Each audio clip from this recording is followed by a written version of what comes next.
Hi friends, అందరు ఎలా ఉన్నారు? బాగున్నారా?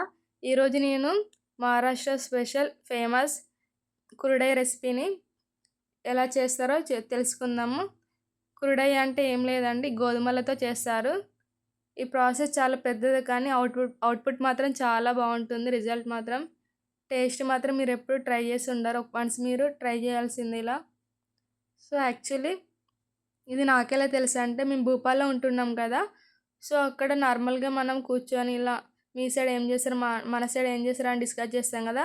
సో అలా నా మహారాష్ట్ర ఫ్రెండ్ మేము ఇలా సమ్మర్లో ఇలా ఇలా ఇలా చేస్తాము గోధుమలతో అని చెప్పింది. ఇక మనం ఊరుకుంటామా, వెంటనే యూట్యూబ్ ఓపెన్ చేసి ఆ రెసిపీని సెర్చ్ చేయడం స్టార్ట్ చేశాను. అది ఎలా ఏంటి ప్రాసెస్ అని తెలుసుకున్నాను అనమాట. ఆలస్యం ఎందుకు, ఇంకా ఈ కురుడా రెసిపీని ఎలా చేయాలో తెలుసుకుందాము. సో నా వీడియోని ఫస్ట్ టైం చూస్తున్నట్టయితే నా వీడియోస్ని లైక్ చేయండి, షేర్ చేయండి, సబ్స్క్రైబ్ చేయండి అండ్ నన్ను ఎంకరేజ్ చేయండి. Thank you. సో ప్రాసెస్ ఏంటో చూసేద్దాం పదండి. ఈ కురుడే రెసిపీకి కావాల్సిన పదార్థాలు ఏంటంటే, ఫస్ట్ మనకి ఇక్కడ గోధుమలు కావాలి. నేను ఇక్కడ 2 kgs ఆఫ్ గోధుమలు తీసుకున్నాను. మీరు ఫస్ట్ టైం ట్రై చేస్తున్నట్టయితే, అఫ్కోర్స్ నేను కూడా ఫస్ట్ టైమే చేస్తున్నా. సో మీరు కొంచెం ఉంటుంది కదా, సరిగ్గా వస్తుందో రాదని టెన్షన్. సో ట్రై చేస్తున్నట్టే 1 kg ఆర్ కేజీ తీసుకొని ఆ గోధుమలను మంచిగా 4-5 టైమ్స్ మంచిగా వాష్ చేసి, ఆ గోధుమలు మునిగేంత వాటర్ పోసి మంచిగా నానబెట్టాలి. అలా 2-3 డేస్ నానబెట్టాలన్నమాట. 2-3 డేస్ అంటే మార్నింగ్ నానబెట్టామనుకో, మార్నింగ్ మళ్ళీ ఈవినింగ్ వాటర్ చేంజ్ చేయాలి. ఆ వాటర్ పర్పస్ మళ్ళీ కొత్త వాటర్ పోయాలి. అలానే 2-3 డేస్ అలా వాటర్ చేంజ్ చేస్తూ మళ్ళీ కొత్త వాటర్ పోస్తూ ఇలా ఈ ప్రాసెస్ని కంటిన్యూ చేయాలి.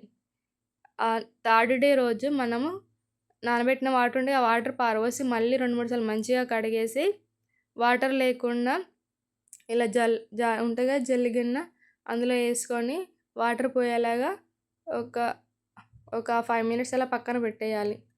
ఇలా చేసుకున్న ప్రాసెస్ తర్వాత మనము ఇప్పుడు మీ దగ్గర ఇలా మంచిగా 2-3 సార్లు వాష్ చేయాలి. ఈ వాటర్ని మనం పారబోయకుండా చెట్లకు కూడా పోసేసుకోవచ్చు. ఇది కొంచెం స్మెల్ కూడా వస్తుంది, ఎందుకంటే ఫర్మెంట్ అవుతుంది కదా 2-3 డేస్ ఉండడం వలన. మీరు కంగారేం పడకండి, ఈ ప్రాసెస్ ఇలానే చేస్తారు.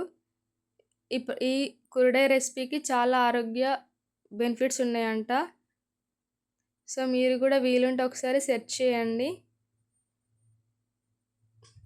ఇలా వాటర్ని పోయేలాగా చేసుకున్న తర్వాత మనము దీన్ని, మీ దగ్గర వెట్ గ్రైండర్ ఉంటే దాంట్లో వేసుకోవచ్చు. నా దగ్గర మిక్సీ జార్ ఉంది, అందులో వేసి మంచిగా స్మూత్గా రుబ్బుకోవాలన్నమాట.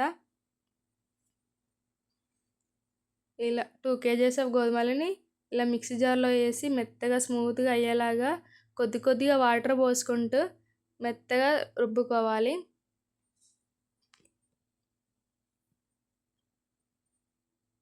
చూసారా, ఇలా కొంచెం స్మూత్గా అయిన తర్వాత ఇప్పుడు దీన్ని మనము జల్లెడ ఉంటుంది కదా, దాంట్లో వేసి ఇందులో ఉన్న పిప్పి అండ్ ఇందులో గోధుమ పాలు ఉంటాయి, ఆ పాలు కిందికి పోయి పిప్పి అంతా మిగిలేలాగా మనము వాటర్ పోసుకుంటూ చేతి వేళ్ళతో ఇలా స్మాష్ చేసుకుంటూ ఉండాలి.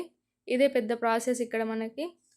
దీన్ని కంటిన్యూస్గా ఇలా వాటర్ పోసుకుంటూ పిప్పిలో నుంచి మిల్క్ అంతా సపరేట్ అయ్యేలాగా ఇలా స్మాష్ చేస్తూ కొద్దిగా వాటర్ పోస్తూ ఇలా చేస్తూ ఉండాలి. ఈ ప్రాసెస్ చేయడానికి 2 ఉండాలన్నమాట. అలా అయితేనే తొందర అయిపోతుంది, మనం అంత కష్టంగా అనిపించదు.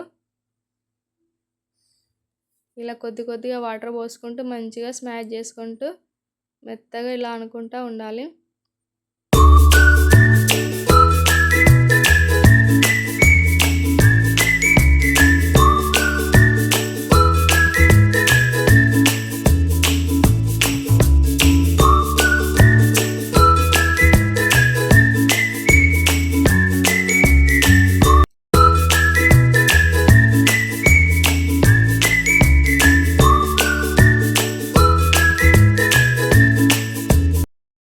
బియ్యం ఇట్లా చెరిగేది ఉంటుంది కదా పెద్ద జల్లెడ, అందులో వేసాను కూడా మీరు చేసుకోవచ్చు, ఇంకా తొందర అయిపోద్ది.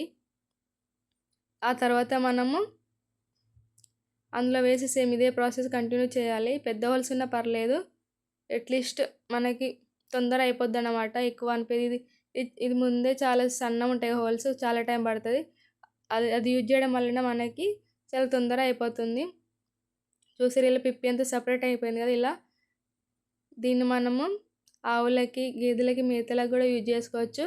ఇప్పుడు ఇది ఇవి ఉన్నాయి కదా, మనం ఇంతసేపు చేసిన ప్రాసెస్లో మిగిలిన పాలు ఉన్నాయి కదా, ఈ పాలన్నీ మనం నైలాన్ క్లాత్ కానీ కాటన్ క్లాత్ కానీ తీసుకొని ఇలా మళ్ళీ ఇంకొకసారి వడగట్టుకోవాలి. ఏమైనా పిప్పి మిగిలితే అది అందులో మిగిలిపోతుంది కదా. ఇలా చాలా స్మూత్ కన్సిస్టెన్సీ వచ్చేదాకా మనం ఇలా స్క్వీజ్ చేసుకోవాలి. ఇలా క్లాత్లో పెట్టి స్క్వీజ్ చేసుకోవాలన్నమాట. ఇలా చేసి ఇలా ఓవర్ నైట్ ఇప్పటిదాకా మనము వడగట్టుకున్నాం కదా, దీన్ని వదిలేయాలన్నమాట. ఇలా చేయడం వలన గోధుమలలో ఉన్న స్టార్చ్ అంటే కిందికి వెళ్ళిపోతుంది, వాటర్ అన్నీ పైకి తేలుతూ ఉంటాయి. ఈ వాటర్ని మనము సేమ్ మొక్కలకి పోసుకోవచ్చు, లేదంటే ఆవులకు కానీ గేదెలకు కానీ తాగడానికి యూజ్ చేయవచ్చు.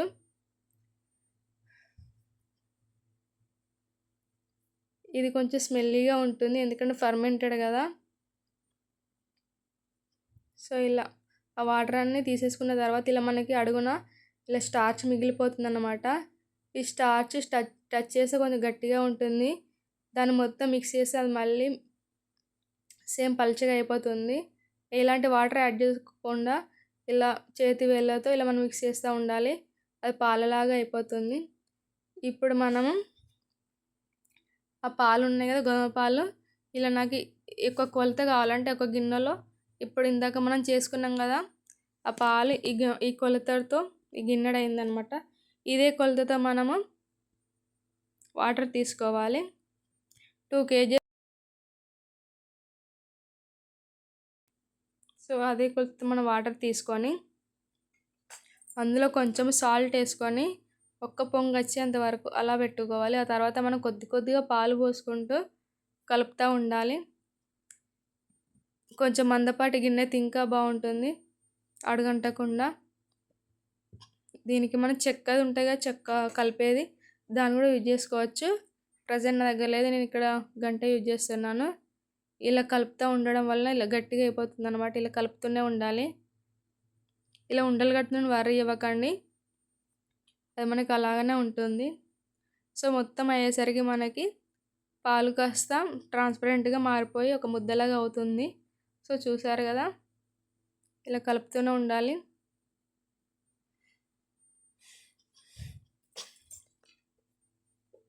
ఇలా అయిన తర్వాత మనం దీన్ని ఒక 1/2 అవర్ ఆర్ 1 అవర్ అలా చల్లారనివ్వాలి.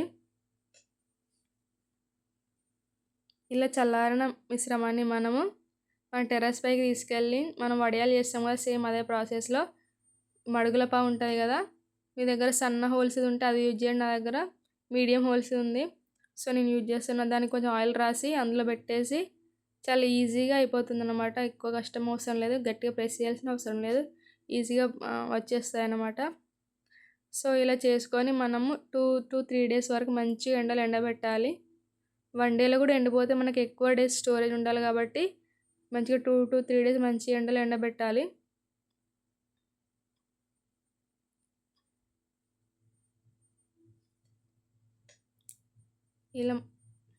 ఇలా చూసారు కదా, మంచిగా ఎండ కొడితే ఒక రోజులో ఎండిపోతుంది. ఇక్కడ మనం 1 year దాకా స్టోరేజ్ చేసి పెట్టుకుంటాం కాబట్టి మంచిగా ఎండలో ఎండబెట్టాలన్నమాట. సో అప్పుడే ఎక్కువ డేస్ నిల్వ ఉంటాయి. ఇప్పుడు వీటిని మనం తీసుకొని మనం ఆయిల్లో ఫ్రై చేసుకోవడమే. సో చూసారు కదా,